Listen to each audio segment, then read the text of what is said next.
Here are the readings for Good Friday of the Lord's Passion. Today's first reading is from the prophet Isaiah, chapter 52, verse 13 to chapter 53, verse 12. The second reading is from the letter to the Hebrews, chapter 4, verses 14 to 16, and chapter 5, verses 7 to 9. And the Gospel is from the Gospel of John, chapter 18, verse 1 to chapter 19, verse 42. The first reading, a reading from the prophet Isaiah. See, my servant shall prosper, he shall be raised high and greatly exalted. Even as many were amazed at him, so marred was his look beyond human semblance, and his appearance beyond that of the sons of man. So shall he startle many nations. Because of him, kings shall stand speechless. For those who have not been told shall see, those who have not heard shall ponder it.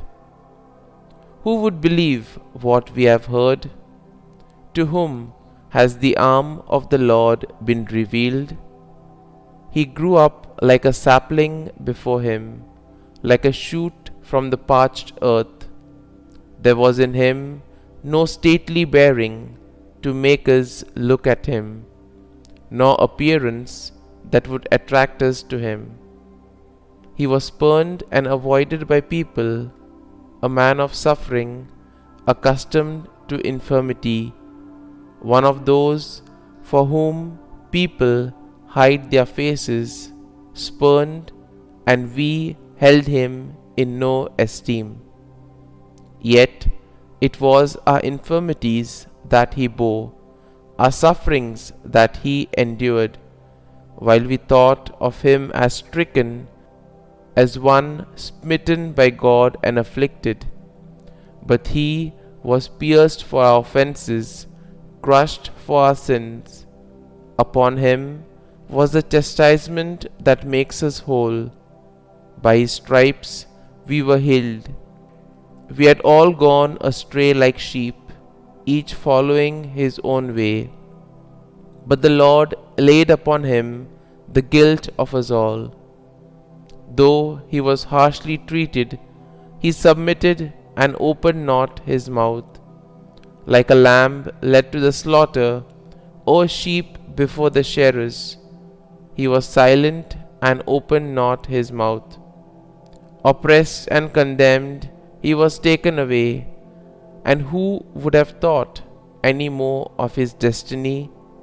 When he was cut off from the land of the living and smitten for the sin of his people, a grave was assigned him among the wicked, and a burial place with evildoers, though he had done no wrong, nor spoken any falsehood. But the Lord was pleased to crush him in infirmity.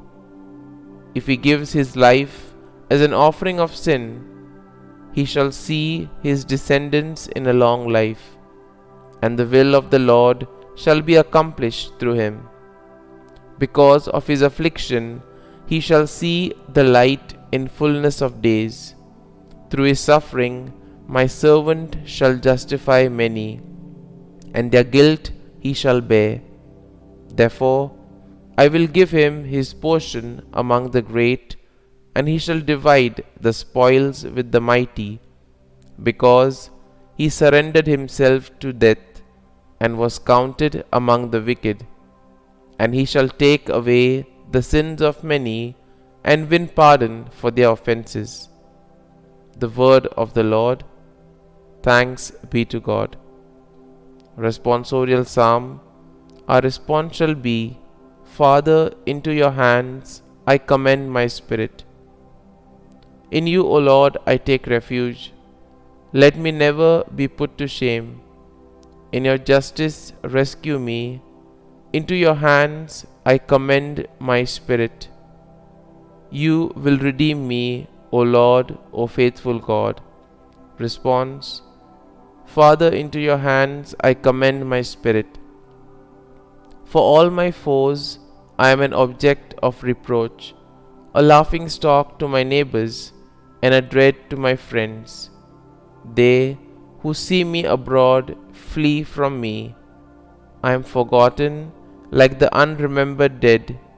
I am like a dish that is broken. Response: Father, into your hands I commend my spirit. But my trust is in you, O Lord. I say, you are my God.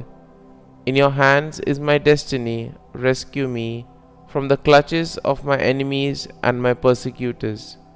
Response: Father, into your hands I commend my spirit. Let your face shine upon your servant. Save me in your kindness.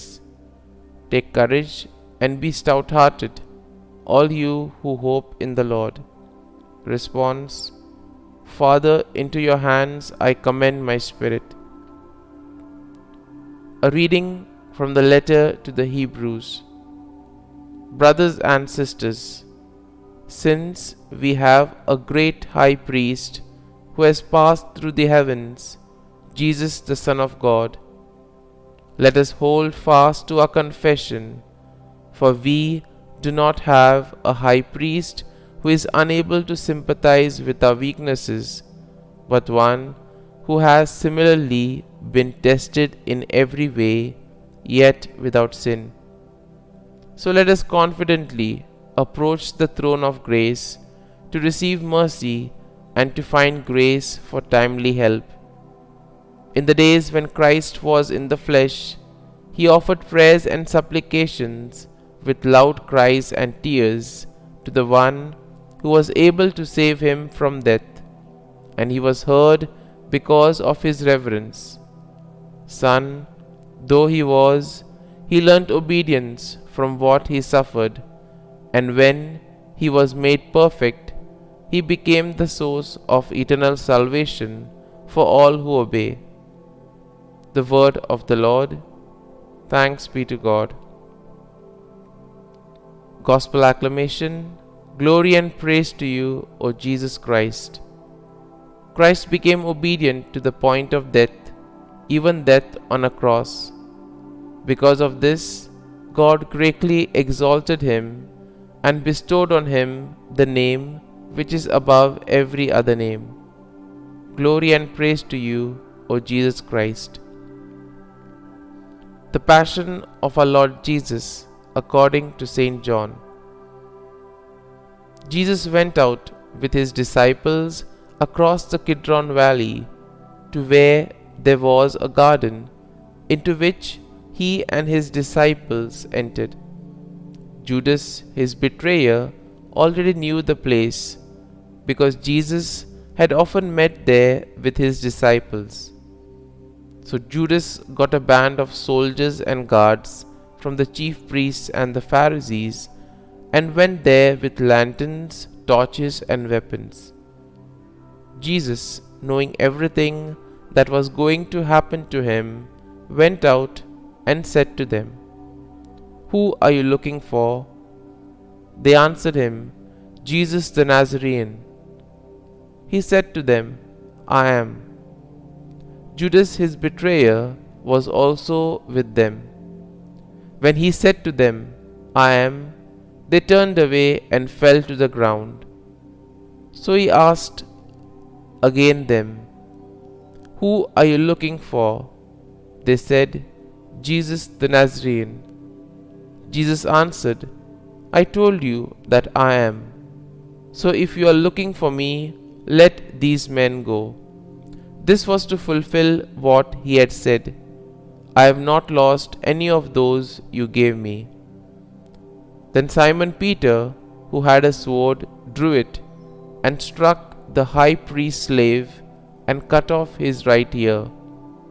The slave's name was Malchus. Jesus said to Peter, "Put your sword into its scabbard. Shall I not drink the cup that the Father gave me?"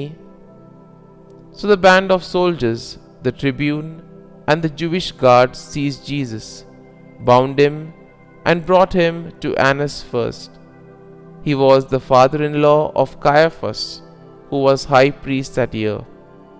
It was Caiaphas who had counseled the Jews that it was better that one man should die rather than the people.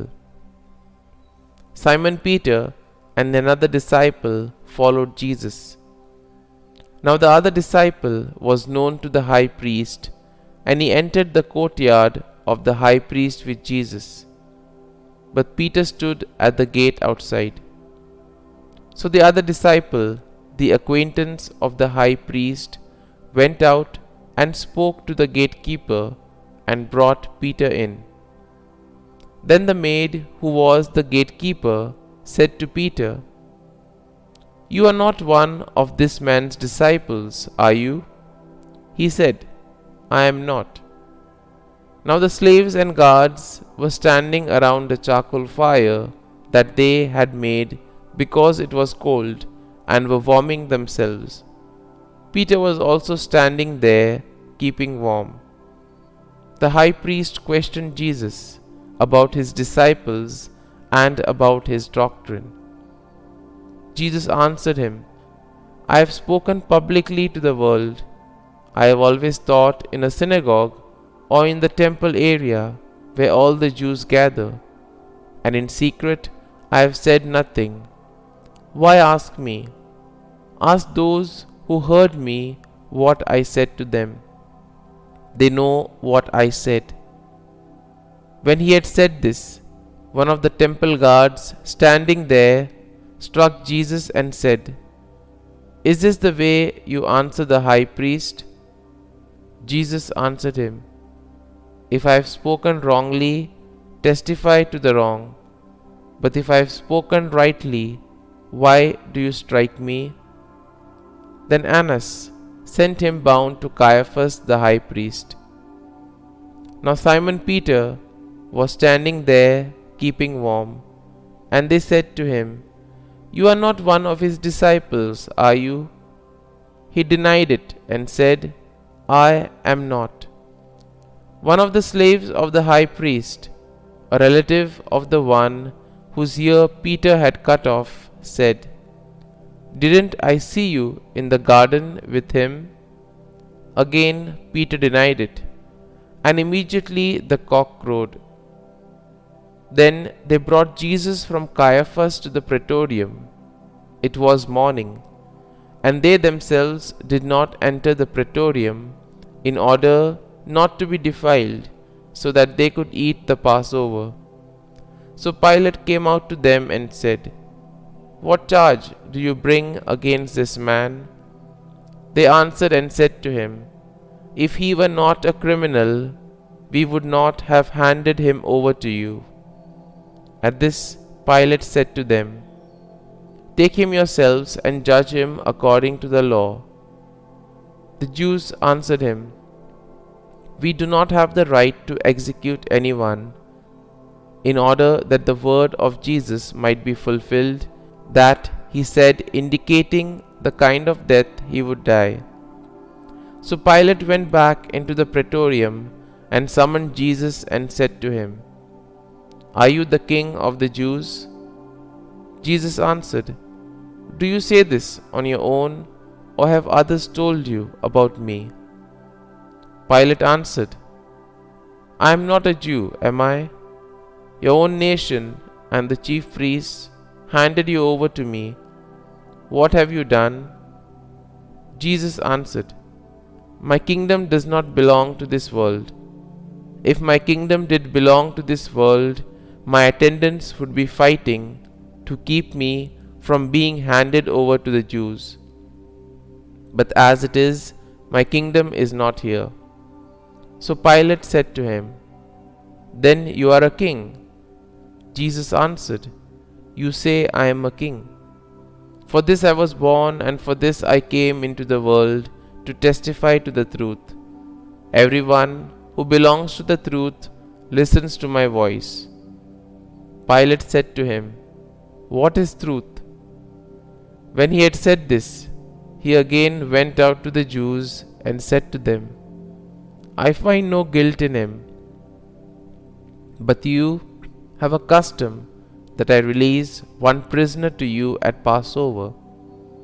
"Do you want me to release to you the king of the Jews?" They cried out again, "Not this one, but Barabbas." Now Barabbas was a revolutionary. Then Pilate took Jesus and had him scourged, and the soldiers wove a crown out of thorns and placed it on his head, and clothed him in a purple cloak. And they came to him and said, "Hail, King of the Jews!" And they struck him repeatedly. Once more Pilate went out and said to them, "Look, I am bringing him out to you, so that you may know that I find no guilt in him." So Jesus came out, wearing the crown of thorns and the purple cloak, and he said to them, "Behold the man." When the chief priests and the guards saw him, they cried out, "Crucify him! Crucify him!" Pilate said to them, "Take him yourselves and crucify him. I find no guilt in him." The Jews answered, "We have a law, and according to that law he ought to die, because he made himself the Son of God." Now when Pilate heard this statement, he became even more afraid, and went back to the praetorium and said to Jesus, "Where are you from?" Jesus did not answer him.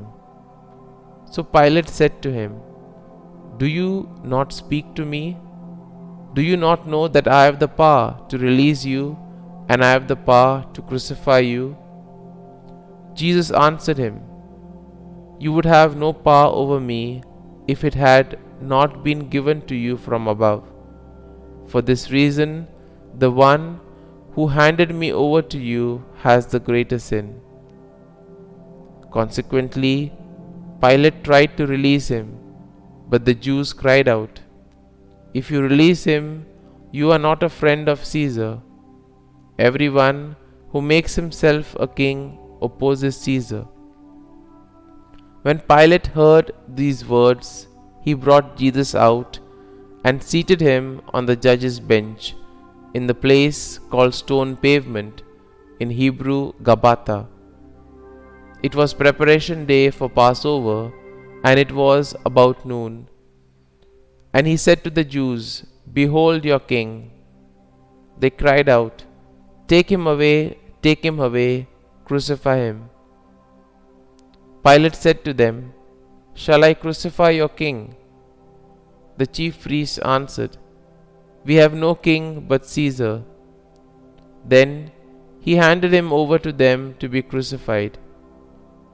So they took Jesus, and carrying the cross himself, he went out to what is called the place of the skull, in Hebrew Golgotha. There they crucified him, and with him two others, one on either side, with Jesus in the middle. Pilate also had an inscription written and put on the cross. It read, "Jesus the Nazarene, the King of the Jews." Now many of the Jews read this inscription, because the place where Jesus was crucified was near the city, and it was written in Hebrew, Latin, and Greek. So the chief priests of the Jews said to Pilate, "Do not write, 'the King of the Jews,' but that he said, 'I am the King of the Jews.'" Pilate answered, "What I have written, I have written." When the soldiers had crucified Jesus, they took his clothes and divided them into 4 shares, a share for each soldier. They also took his tunic, but the tunic was seamless, woven in one piece from the top down. So they said to one another, "Let us not tear it, but cast lots for it to see whose it will be," in order that the passage of the scripture might be fulfilled that says, "They divided my garments among them, and for my vesture they cast lots." This is what the soldiers did. Standing by the cross of Jesus were his mother and his mother's sister, Mary the wife of Clophas, and Mary of Magdala. When Jesus saw his mother and the disciple there whom he loved, he said to his mother, "Woman, behold your son." Then he said to the disciple, "Behold your mother." And from that hour the disciple took her into his home. After this, aware that everything was now finished, in order that the scripture might be fulfilled, Jesus said, "I thirst." There was a vessel filled with common wine. So they put a sponge soaked in wine on a sprig of hyssop and put it to his mouth. When Jesus had taken the wine, he said, "It is finished." And bowing his head, he handed over the Spirit. We shall all pause for a short time.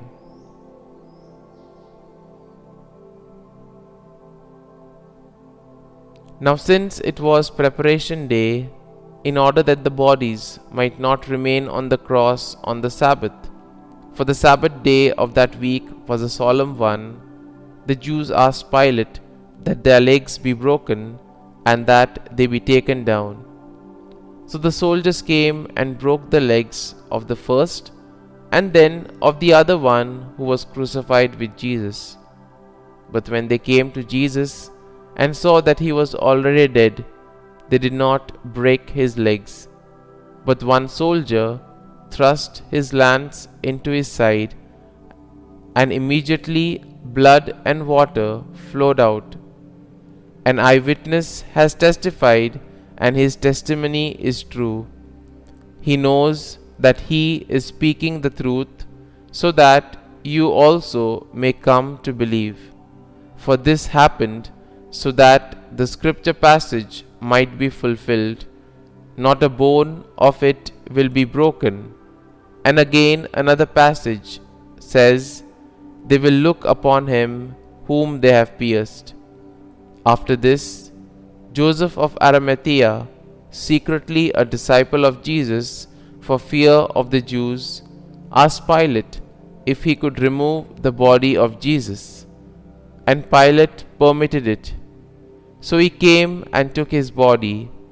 Nicodemus, the one who had first come to him at night, also came, bringing a mixture of myrrh and aloes, weighing about 100 pounds.